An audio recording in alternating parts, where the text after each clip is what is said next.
সবার আগে বাংলাদেশ।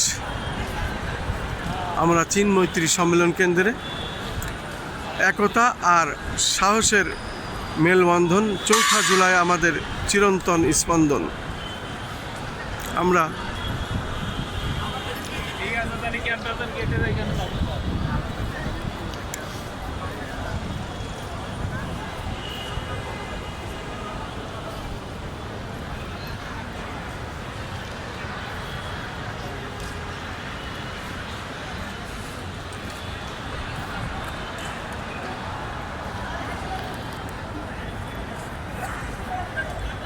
আমরা সকাল থেকেই এই চীন মৈত্রী সম্মেলন কেন্দ্রে এবং সারাদিন আমরা এখানেই আছি।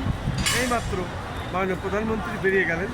আমরাও এখন ধীরে ধীরে যার যার অবস্থানে আমরা চলে যাব এবং আমরাও যার যার এলাকায় আবার চলে যাব। যেহেতু আমরা সকাল থেকে এখানে অবস্থান করছিলাম, এখন আর প্রচণ্ড রৌদ্র গরম, যে কারণে আমরা এখন মাননীয় প্রধানমন্ত্রী যেহেতু ওনার কাজ সেরে চলে গেছেন, আমরা এখন চলে যাচ্ছি।